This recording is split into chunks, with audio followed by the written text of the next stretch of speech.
Hello बच्चों and welcome to study with Unique. आज हम शुरू करने जा रहे हैं बच्चों 6th चैप्टर जो कि है रिफ्रैक्शन ऑफ लाइट। हमने इसके पहले बच्चों 5th चैप्टर जो कि हीट है वो हमने अच्छे से कवर कर लिया है और पूरी तरीके से उसके अब सिर्फ हमारे न्यूमेरिकल्स है, वो भी वीडियो जल्द से जल्द आ जाएगा बच्चों। और साथ ही आज हम शुरू करने जा रहे हैं हमारा 6th चैप्टर जो कि है रिफ्रैक्शन ऑफ लाइट। अब देखो ये चैप्टर बाकी चैप्टर से थोड़ा छोटा है लेकिन बहुत ही कंसेप्चुअल है, क्योंकि इसके कंसेप्ट के बेसिस पे आपको आगे का चैप्टर है लेंसेज। यहाँ जो हम कंसेप्ट सीखेंगे वो हमें अप्लाई करने हैं इन द लेंसेज। और दूसरी बात ये कि आगे जब आप ऑप्टिक्स पढ़ोगे, अब जैसे जैसे हायर क्लासेस में जाओगे तो आपको ऑप्टिक्स पढ़ना है, ठीक है, ऑप्टिक्स वेव्स वगैरह आपको पढ़ना है। तो लाइट वगैरह के चैप्टर्स में आपको इस बेसिक्स का काम पूरी जिंदगी जब तक आप लाइट पढ़ोगे तब तक इसका काम पड़ेगा, ठीक है, समझ गए। तो ये चैप्टर को हल्के में मत लेना, हर एक कंसेप्ट बड़े ध्यान से सुनना, हर एक कंसेप्ट इंपॉर्टेंट है, समझ गए। लाइट से रिलेटेड हर एक कंसेप्ट इस चैप्टर में दिया हुआ है, जो बेसिक होता है वो, और वो आपको सारी चीजें याद करनी है। चलिए शुरू करते हैं ये चैप्टर। तो रिफ्रैक्शन ऑफ लाइट, आज तक आपने बच्चों रिफ्लेक्शन सीखा होगा, रिफ्लेक्शन। आज हम कुछ नया सीखने जा रहे हैं ना, रिफ्रैक्शन। अब रिफ्रैक्शन और रिफ्लेक्शन में क्या फर्क होता है ये पहले बता देता।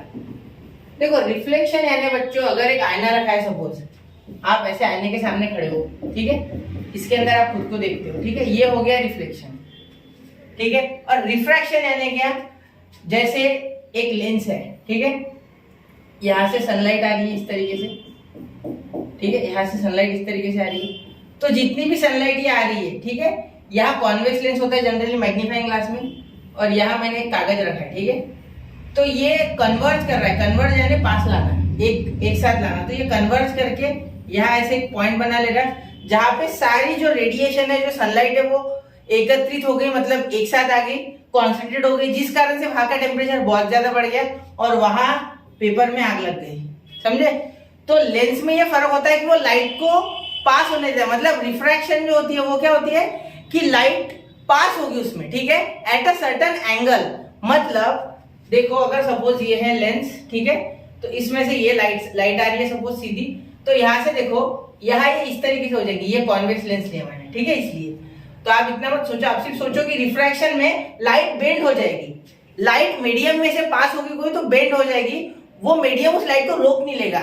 जैसे आप मिरर का सोचो, रिफ्लेक्शन सोचो, रिफ्लेक्शन में जो मिरर होता है बच्चों, जो मिरर होता है, ठीक है, वो पीछे के साइड डार्क होता है पूरा, मतलब यहाँ सिर्फ हमें अंदर इमेज दिखती है, पीछे लाइट आता है क्या, नहीं, उसके मिरर के पीछे अंधेरा होता है, वो लाइट को अपने अंदर से पास नहीं होने देता, लाइट को रिफ्लेक्ट करता है। और जो रिफ्रैक्शन होता है, मतलब जो लेंस होता है, ठीक है, जिसमें रिफ्रैक्शन होता है, वो क्या करता है, लाइट को अंदर से पास होने देता है लेकिन उसे सर्टेन एंगल पे बेंड कर देता है। इसीलिए कॉन्वेक्स लेंस कॉन्वर्जिंग होता है और कॉन्केव लेंस डाइवर्जिंग होता है। अब ये कैसे होता है ये हम आगे जानते हैं चैप्टर में, समझ गए। तो रिफ्लेक्शन और रिफ्रैक्शन में बेसिक फर्क समझ लो।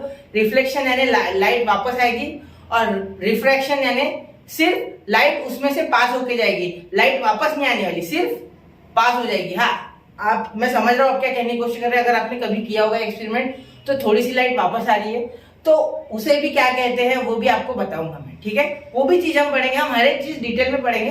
बस पहले आपको कंसेप्ट बता दूं बेसिक, एक रिफ्रैक्शन और रिफ्लेक्शन के बीच। रिफ्लेक्शन यानी लाइट वापस आके हमें दिखेगी पूरी, ठीक है, समझ गए, और रिफ्रैक्शन यानी लाइट वापस नहीं आएगी, उसमें से मीडियम में से पास ऑन हो जाएगी लेकिन एट अ सर्टेन एंगल, इसलिए उसे बेंड कहते हैं, बेंड हो जाएंगी थोड़ी, ठीक है, क्लियर, समझ गए।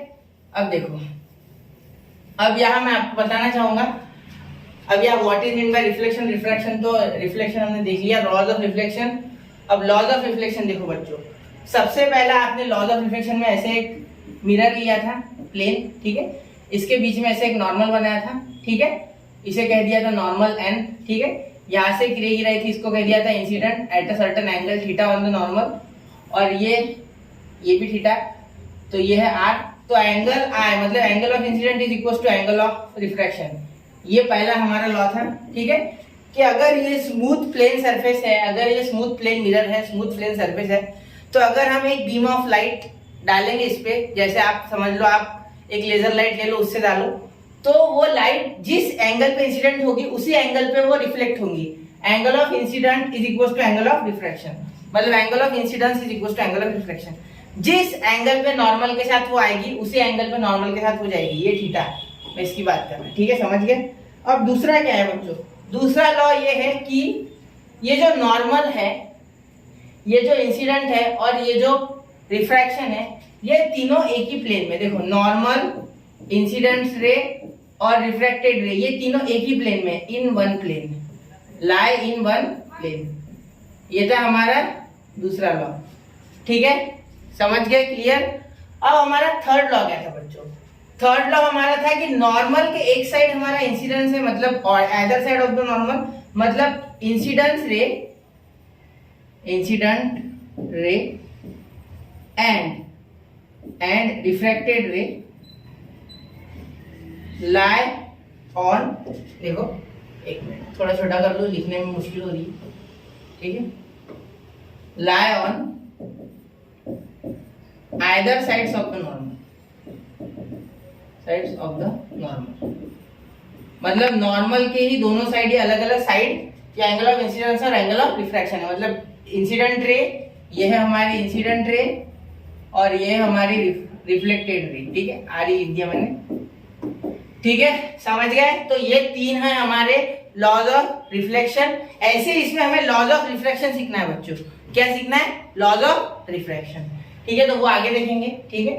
अब देखो आप यहां अगर आप देखोगे तो रिफ्रैक्शन और रिफ्लेक्शन में बेसिक जो फर्क है वो है बच्चों कि रिफ्लेक्शन यानी लाइट का वापस आना और रिफ्रैक्शन यानी लाइट वापस नहीं आएगी, सर्टेन एंगल पे बेंड करके जाएगी, बैंड होके जाएगी, ठीक है। जैसे हमारा स्पेक्टेकल है, चश्मा है, चश्मा ये रिफ्रैक्शन पे काम करता है, ये रिफ्लेक्शन पे काम नहीं करता। अगर मैं आईना लगा देता तो खुद की आंखें खुद को दिखती, आगे का नहीं दिखता, समझे? आया समझ में क्या बोल रहा हूं मैं, ठीक है, क्लियर। चलो रिफ्लेक्शन ऑफ लाइट समझ गया, आपको रिफ्लेक्शन समझ गया होगा यहाँ तक, ठीक है। अब देखते हैं आगे, देखो यहाँ हमें टेक्स्ट बुक से डेफिनेशन एक बार टिक मार्क कर लो, ये light changes its direction when going from one transparent medium to another transparent medium, this is called reflection of light, ठीक है। मतलब जैसे एयर में लाइट, फिलहाल एयर में है लाइट, ठीक है, तो एयर में से लाइट पास ऑन हो रही है, उसके बाद आप सपोज एक ग्लास स्लैब रख दो, ग्लास स्लैब यानी आप पकड़ लो कि एक बर्फी है, बर्फी के शेप का ग्लास, ठीक है, तो उसके अंदर से जब लाइट जाती है तो वो रिफ्रैक्ट होती है, ठीक है, बेंड होती है नॉर्मल पे, ठीक है। तो वो क्या है, उसका एक्सपेरिमेंट क्या है वो हम अभी देखते हैं, ठीक है। इसके बाद में वही एक्सपेरिमेंट होगा डायरेक्टली, क्योंकि हाँ ये देखो, तो ये है हमारा ग्लास स्लैब बच्चों, ठीक है। यहाँ मैं एक बार इसको थोड़ा बड़ा कर दूं, एक मिनट, इसे थोड़ा बड़ा कर लेते हैं, ग्लास स्लैब को नीचे लेके आ जाते, देखो अब ये मैं आपको समझाना चाहूंगा, ठीक है। अब देखो यहाँ क्या हो रहा है, ये जो ए बी है, ठीक है, ये इंसिडेंट रे है, कौन सी है? इंसिडेंट रे, ठीक है, इसके अंदर आ रही है, ठीक है, इस तरीके से, ठीक है। और यहाँ ये है नॉर्मल, क्या है? नॉर्मल यानी सीधी बात बोलूं तो परपेंडिकुलर, अगर आप समझ नहीं रहे हो नॉर्मल तो देखो परपेंडिकुलर समझ लो इसको, ठीक है, सीधा एकदम, ठीक है। यहाँ इसके साथ 90 बना रहा है, क्या बना रहा है? 90 का एंगल, ठीक है। अब यहाँ देखो इस तरीके से गिरा तो यहाँ का एंगल अलग हो गया, ठीक है। इसे ऐसा जाना चाहिए था, हमने ऐसा सोचा कि वो डायरेक्टली जाएगा, लेकिन ये नहीं गया, क्यों? क्योंकि इसने इस तरीके से बेंड कर लिया, और ये जो एंगल इसने साथ में बनाया ये तो ये हो गया आर यानी angle of refraction, angle of refraction, ठीक है। ये आर जो है ये है हमारा एंगल ऑफ रिफ्रैक्शन। एक बार आपको मैं मार्क करके बता दूं, ये आर जो है, ये देखो आपको एक गुलाबी दिख रहा होगा नीचे जाते हुए, ये है एंगल ऑफ रिफ्रैक्शन आर, ये है आई यानी एंगल ऑफ इंसिडेंट, ठीक है।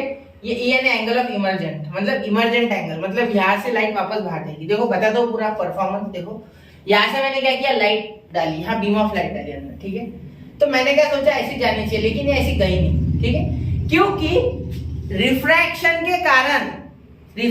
के कारण जब लाइट ग्लास स्लैब के अंदर एंटर करेगी तो वो छोटा एंगल बनाएगी नॉर्मल के साथ, टुवर्ड द नॉर्मल बेंड करेगी। अब ये भी एक लॉ ऑफ रिफ्रैक्शन है, वो आप आगे देखोगे, ठीक है। तो ऐसा क्यों हुआ, सोचो, इमेजिन करो बच्चों कि आप क्या कर रहे हो, आप एक ऐसी जगह से जा रहे हो जहां पूरा रास्ता खाली है, आप गाड़ी चला रहे हो, ठीक है। तो आप जब गाड़ी चला रहे हो तो रास्ता पूरा खाली है, तो आप बहुत तेजी से भगाओगे, ठीक है, आप पलटोगे नहीं, कुछ नहीं। लेकिन अगर आप क्राउडेड जगह पे हो तो आपको क्या करना होगा, बेंड होना होगा, ऐसे पलट के जाना होगा। उसी तरीके से लाइट को, जो ग्लास स्लैब है उसकी डेंसिटी ज्यादा है एयर से, जिस कारण लाइट को उसमें से जाने में थोड़ी तकलीफ होगी उसे। तकलीफ समझो आप, तकलीफ समझो, ठीक है, कोई बात नहीं है, आपको जिस भाषा में समझता है उसमें समझो, ठीक है। तो देखो लाइट जो है वो रिफ्रैक्टिव इंडेक्स के कारण, refractive index of glass slab ये एयर से ज्यादा है। एयर से क्या है? ज्यादा है। किसका? Refractive index of glass. इस कारण से एंगल ऑफ रिफ्रैक्शन जो है वो एंगल ऑफ इंसिडेंस से क्या है बच्चों? कम है, ठीक है। एंगल ऑफ रिफ्रैक्शन ये एंगल ऑफ इंसिडेंस से कम है, ठीक है। अब ये वापस से देखो, यहां से रिफ्रैक्ट हुई, अंदर आई, तो अब लेकिन यहां से जब ये दूसरे कॉर्नर की तरफ है, ये वाले एज, ये जो दूसरा एज है इस ग्लास स्लैब का, यहाँ पहुंची, तो यहाँ उसे पता चला कि यहाँ और एक बार उसे बाहर जाना है, तो ये I और ये R सेम हो जाएगा। मतलब देखो I1 और R सेम हो जाएगा। कैसे बताता हूँ, एंगल I एंगल R, ठीक है। कैसे? सुनो, एंगल I1 क्या है? यहाँ इसके लिए इंसिडेंट है, ठीक है। ये यहाँ इस बाहर जाने वाले इमर्जेंट के लिए इंसिडेंस रे है, ठीक है, इंसिडेंट रे है ना ये, इसके लिए। और ये R जो है ये क्या है? रिफ्रैक्टेड रे है, ये ऊपर वाले का, ठीक है। तो ये एंगल ऑफ इमर्जेंट बाहर एयर का है, ठीक है, बाहर तो एयर है ना पूरी, सिर्फ ये ग्लास अंदर है, ठीक है। तो ये हो गया आपका इमर्जेंट एंगल। मतलब लाइट एक बार आई, बेंड हो गई, बेंड होते सीधी निकली, ठीक है। उसके बाद यहाँ उसने नॉर्मल के साथ, ये नॉर्मल के साथ एंगल ऑफ इंसिडेंट यानी I1 बनाया, दूसरा एंगल ऑफ इंसिडेंट। ये पहला एयर टू ग्लास, फिर ग्लास ग्लास ग्लास, फिर ग्लास टू एयर जाने के लिए और एक एंगल ऑफ इंसिडेंस, और उसके बाद इमर्जेंट में एयर में चली गई, ठीक है। तो ये एंगल E, ये एंगल I, ये इक्वल है, एंगल I और एंगल E इक्वल है, ठीक है। एंगल I और एंगल E इक्वल है, एंगल R और एंगल I1 इक्वल है, ठीक है। ऐसा क्यों? क्योंकि यहाँ मीडियम सेम था और यहाँ मीडियम सेम है। मीडियम यानी जिसमें से लाइट को पास होना है, यहाँ एयर है दोनों और यहाँ ग्लास है, ठीक है। तो जब मीडियम सेम है तो एंगल सेम है, समझ गए?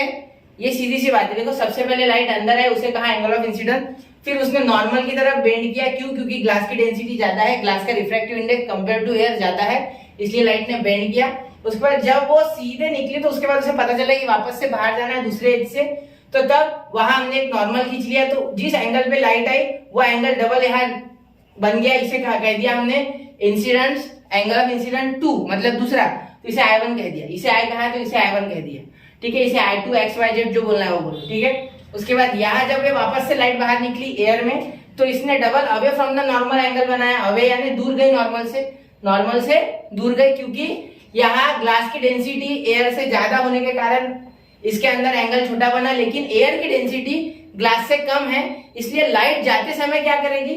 लाइट जाते समय अपना एंगल बढ़ा लेगी और अवे फ्रॉम द नॉर्मल जाएगी, ठीक है। एयर होने के कारण, क्योंकि एयर की डेंसिटी ग्लास से क्या है? कम है, ठीक है। तो इसे कह दिया हमने एंगल ऑफ इमर्जेंट, और ये एंगल ऑफ इंसिडेंट के साथ इक्वल है, लेकिन पहले वाले एयर वाला एंगल सेम है, ग्लास वाला एंगल सेम है, ऐसे भी याद रख सकते हैं, ठीक है। क्लियर है यहाँ तक? अब देखो आगे, अब हमें ये चीज तो क्लियर होगी। अब देखो यहाँ क्या बोला गया, हमें क्वेश्चन पूछा गया है, will light travel through a glass slab with the same velocity as it travels in the air? No.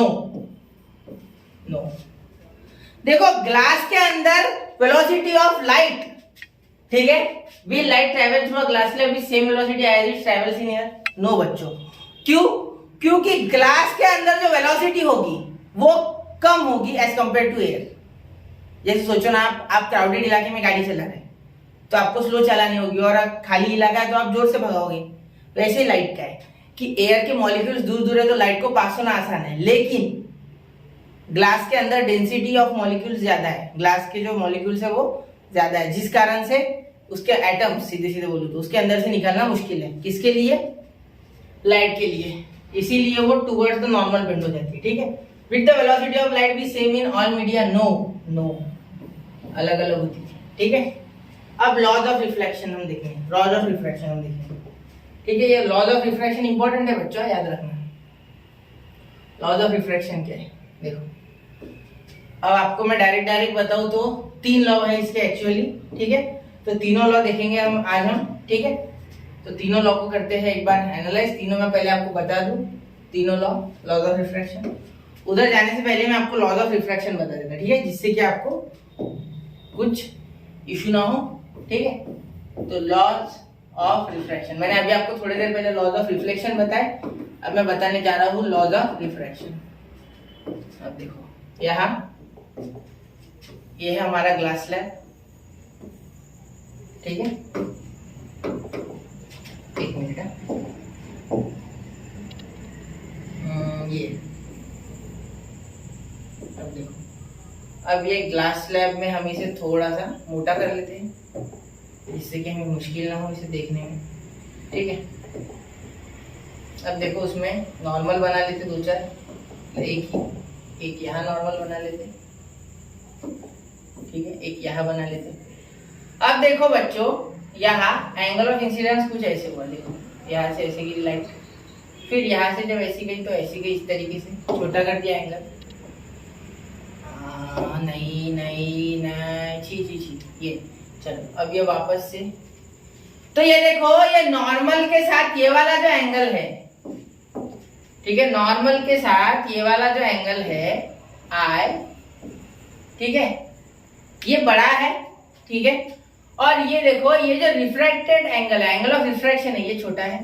वापस से ये I1 यानी इस एज के लिए ये इंसिडेंट रे है, ठीक है, और बाहर वापस से एयर में चली गई तो ये इमर्जेंट, मतलब बाहर क्या है, एयर है बच्चों, ये क्या है, ग्लास स्लैब है, ग्लास स्लैब, ठीक है, क्यूबॉइडल ग्लास है, ऐसे समझ लो एक ग्लास का, ठीक है, समझ गए, पेपर वेट नहीं होता है कि उस तरीके से, ठीक है।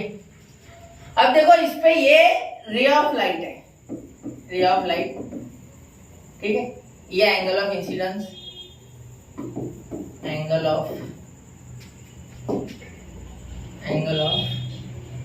इंसिडेंस, एंगल ऑफ इंसिडेंस, और ये आपका हो गया angle of refraction, angle of refraction मैं सब बताऊंगा, टेंशन मत लो, शांति शांति से देखेंगे, ठीक है। ये angle of incident inside the glass slab, angle of incidence inside glass slab, ठीक है, और ये इमर्जेंट एंगल मतलब बाहर जाने वाला, ठीक है। अब देखो सबसे पहले यहाँ से लाइट अंदर आई, फिर वापस बेंड हो गई टुवर्ड्स द नॉर्मल, फिर यहाँ आ गई, फिर यहाँ आने के बाद एयर में वापस अवे फ्रॉम द नॉर्मल चली गई, और अंदर एंगल कांस्टेंट रहे ये दोनों, ठीक है, ये समझ गए ना, ठीक है। अब हम लॉ बनाए हैं इसके भरोसे, देखो इसके भरोसे हमने 3 लॉ बनाए, तो वो 3 लॉ क्या है वो जान लेते हैं एक बार, ठीक है, वो तीनों लॉज को जान लेते हैं, ठीक है। अब देखो पहला लॉ है बच्चों, जब लाइट अंदर गई तो एयर क्या है बच्चों, रेयरर मीडियम, क्या है, रेयरर मीडियम, ठीक है, और ग्लास क्या है बच्चों, मैंने बताया था आपको डेंसर मीडियम, डेंसर यानी इसकी जो डेंसिटी है वो ज्यादा है, ठीक है। तो सबसे पहला लॉ क्या बन गया बच्चों, इसी के बेसिस पे बन गया कि when light travels from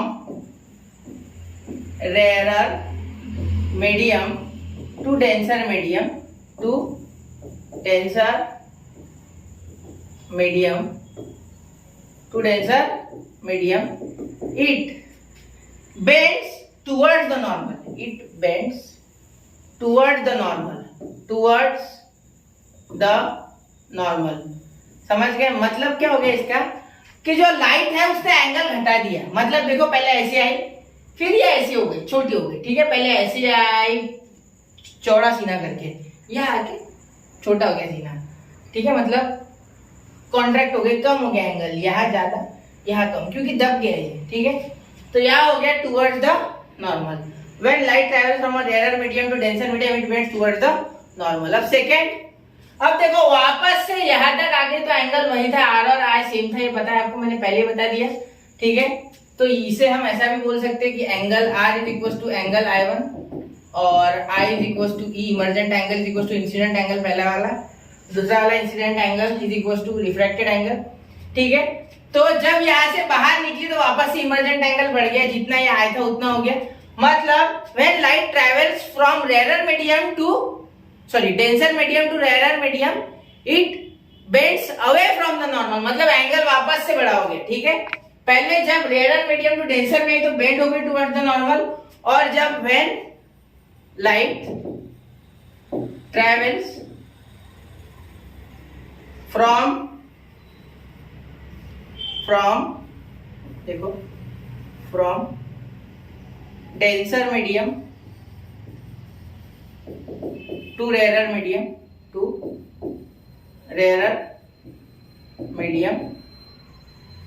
it bends, मतलब light it bends away from the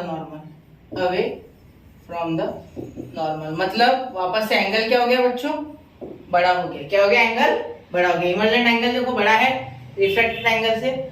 और थर्ड लॉ क्या है बच्चों, आप थर्ड लॉ सोच रहे होंगे, तो थर्ड लॉ आपको बताना चाहूंगा कि थर्ड लॉ इसी के ऊपर बेस्ड है, कोई ऐसा मुश्किल लॉ नहीं है। देखो अगर लाइट को हम इस पे 90 डिग्री पे डालें तो क्या हो, इस पे ऊपर थर्ड लॉ बेस्ड है। देखो थर्ड लॉ क्या है बच्चों, थर्ड लॉ जो हमारा है वो ये है बच्चों कि अगर इस लाइट को हम इस तरीके से यहाँ डालें 90 डिग्री पे इंसिडेंट कराए तो ये सीधे सीधे निकल जाएगी। ठीक है, मतलब व्हेन लाइट रे या इफ अ लाइट रे, ठीक है, इज इंसिडेंट नॉर्मली, ठीक है, on the medium, it moves या ट्रेवल्स, आप बोल सकते हैं travels in a straight path, hence does not change its direction। ठीक है, change its direction, समझ गए। ये आपके टेक्स्ट बुक में आगे के पेज पे ही दिया हुआ है, पूरा का पूरा मैंने पहले ले लिया लॉ ऑफ रिफ्लेक्शन, क्योंकि मुझे लगा कि अभी आपको इसकी जरूरत है। ठीक है, तो 3 लॉ सीखे हमने। पहला लॉ, जब रेयरर से डेंसर आती है तो टुवर्ड द नॉर्मल, डेंसर से रेयरर जाती है तो अवे फ्रॉम द नॉर्मल, और 90 डिग्री पे अगर डालो तो सीधी सीधी निकल जाएगी विदाउट एनी डायरेक्शन चेंज। समझ गए। चलो अब रिफ्रैक्टिव इंडेक्स देखते हैं। रिफ्रैक्टिव इंडेक्स क्या होता है? रिफ्रैक्टिव इंडेक्स ये डिपेंड करता है बच्चों एक्चुअली वेलोसिटी ऑफ लाइट पे। किस चीज पे? Velocity of light. मतलब एक बात सोचो कि मैक्सिमम वेलोसिटी ऑफ लाइट होती है बच्चों वैक्यूम में, वैक्यूम यानी स्पेस में, ठीक है, जहां एयर भी प्रेजेंट नहीं है। ठीक है, अगर एयर आती है तो वो भी लाइट को रोकने की कोशिश करती है, लाइट को वहां से निकलने में प्रॉब्लम होती है, इसलिए लाइट की स्पीड एयर में भी कम होती है एज कम्पेयर टू वैक्यूम। ठीक है, अब उसके बाद मीडियम्स बढ़ते जाएंगे। एयर ऐसी सबसे अच्छी मीडियम है जिसमें रिफ्रैक्टिव इंडेक्स सबसे कम है लाइट का। ठीक है, लेकिन बाकी में तो और रिफ्रैक्टिव इंडेक्स बढ़ता जाएगा। ठीक है, जैसे आगे देखो, आप बता दो आपको, देखो यहाँ देखो एयर का 1.003, यहाँ देखो आगे 1.13, 1.33, 1.36 से बढ़ते जा रहे हैं रिफ्रैक्टिव इंडेक्स। ठीक है, अब देखो, अब मैं आपको 2 तरीके की रिफ्रैक्टिव इंडेक्स बताऊंगा। ठीक है, सबसे पहला है बच्चों एब्सोल्यूट और रिलेटिव, ऐसे 2 होते हैं ये। ठीक है, अब एक चीज याद रखना, एब्सोल्यूट रिफ्रैक्टिव इंडेक्स और रिलेटिव रिफ्रैक्टिव इंडेक्स। एब्सोल्यूट और रिलेटिव, इसमें का फर्क क्या है? बहुत से बच्चे इसमें कंफ्यूज रहते हैं। ठीक है, एब्सोल्यूट रिफ्रैक्टिव इंडेक्स, ठीक है, और एक रिलेटिव रिफ्रैक्टिव इंडेक्स। इसमें वैक्यूम के साथ कंपेयर किया जाएगा। किसके साथ? वैक्यूम, समझ गया ना, वैक्यूम के साथ कंपेयर किया जाएगा। ठीक है, इसमें आप कंपेयर करोगे विद वैक्यूम। ठीक है, और इसमें आप कंपेयर किससे करोगे बच्चों? इसमें आप कंपेयर करोगे विद एनी मीडियम। ठीक है, अब देखो ये वैक्यूम से जब कंपेयर किया जाएगा तब हम क्या बोलेंगे इसे, कि ये हमारा क्या हो गया, रिफ्रैक्टिव इंडेक्स कौन सा हो गया? एब्सोल्यूट। जब वैक्यूम के साथ कंपेयर किया जाए किसी और मीडियम में जो भी वेलोसिटी होगी लाइट की, ठीक है, एक्स-वाई-जेड जो भी वेलोसिटी है, जब वो वैक्यूम की वेलोसिटी के साथ कंपेयर की जाए तो हम बोलेंगे एब्सोल्यूट रिफ्रैक्टिव इंडेक्स। और जब किसी एक एक्स मीडियम में और वाई मीडियम में, एक्स में v1 है लाइट की वेलोसिटी, वाई में v2 है, तो जब इन दोनों को कंपेयर किया जाएगा तो वो होगी रिलेटिव। वैक्यूम के साथ कंपेयर करोगे तब वो हो गए एब्सोल्यूट, और जब कोई भी तो मीडियम उठा के उसमें कर लोगे कंपैरिजन तो वो हो गई आपकी रिलेटिव। ठीक है, समझ गए। एब्सोल्यूट वैक्यूम के साथ रिलेटिव कोई भी दो मीडियम के बीच, ये चीज में बच्चे बहुत ज्यादा कंफ्यूज रहते हैं, इसलिए पहले ही बता दे रहा हूं आपको, ठीक है। अब रिफ्रैक्टिव इंडेक्स का फॉर्मूला एक बार आपको रिवाइज करा दूं। चलो वैसे तो आपने इस पे लिखा है, ये देख ही लिया होगा, फिर भी देखो, रिफ्रैक्टिव इंडेक्स, ठीक है। ये इसका मीनिंग क्या होता है, देखो 2 and 1 लिखा है, तो refractive index of 2 with respect to 1, 2 with respect to 1, ठीक है। 2 refractive index of 2 with respect to 1 is equals to velocity of light in 1 upon velocity of light in 2, velocity of light in medium 1, medium, अरे एक मिनट, medium 1 upon velocity of light in medium 2, समझ गए। और अगर कोई बोले 1 with respect to 2, तो ये ऊपर कर देना, ये नीचे कर देना, बस यही फर्क है। 1:2 के लिए वाइस वर्सा, याद रख लेना, उल्टा कर देना इसको, ऊपर नीचे, ठीक है, समझ गए। अब इसे n के फॉर्म में लिखा जाता है, ठीक है। एक्चुअली वेलोसिटी ऑफ लाइट को कंपेयर करने को ही रिफ्रैक्टिव इंडेक्स बोला जाता है, ठीक है। अब एब्सोल्यूट रिफ्रैक्टिव इंडेक्स जो होता है बच्चों, वो वैक्यूम के साथ कंपेयर किया जाता है, और रिलेटिव वो कोई भी दो मीडियम्स के बीच में किया जाता है, ये याद रखना, ये सबसे इंपॉर्टेंट बात थी। और रिफ्रैक्टिव इंडेक्स कैसे देखा जाता है, refractive index of a substance with respect to vacuum, समझ गए। मतलब वैक्यूम के साथ हम कंपेयर करेंगे तो क्या हो गया, वो एब्सोल्यूट रिफ्रैक्टिव इंडेक्स आ गया ध्यान में आपको। और अगर वही हम किसी और दो कोई भी मटेरियल के बीच में, कोई दो भी सब्सटेंस के बीच में कंपेयर कर रहे हैं, तो वो हमारा क्या हो गया, रिलेटिव रिफ्रैक्टिव इंडेक्स। ये आपको याद रखना है, ठीक है। The first medium is vacuum and the other medium is any medium is called as absolute refractive index, समझ गए। मतलब अगर वैक्यूम के साथ कंपेयर करना है तो V vac upon V medium जो भी हम ले रहे हैं, ठीक है, is equals to absolute refractive index ABI, absolute refractive index ARI। मैंने ऐसे डायरेक्टली ले लिया, आपको ऐसा कुछ नहीं लिखना है, आपको N ऑफ, ये वैक्यूम है हमारा, तो N of medium with respect to vacuum, ठीक है, ऐसा आप बोल सकते हैं, एन ऑफ वैक्यूम। आ गया ध्यान में, क्लियर। अब देखो, समझ गया ना, क्लियर है ना ये चीज पूरे तरीके से, ठीक है। अब यहाँ आपको वैक्यूम और मैंने रिलेटिव रिफ्रैक्टिव इंडेक्स समझा दिया, वैक्यूम में क्या होता है और हमारे रिलेटिव में क्या होता है, रिफ्रैक्टिव इंडेक्स क्या होता है, ये सारी चीजें आज हमने कवर कर ली है, ठीक है, इस लेक्चर में। अब अगला जो लेक्चर आएगा बच्चों, वो आएगा ट्विंकलिंग ऑफ स्टार किस तरीके से है, और डिस्पर्शन ऑफ लाइट, और हम देखेंगे टोटल इंटरनल रिफ्लेक्शन। तो तब तक के लिए बच्चों पढ़ते रहे, आगे बढ़ते रहे और नोट्स बनाते रहे। जय हिंद, जय भारत।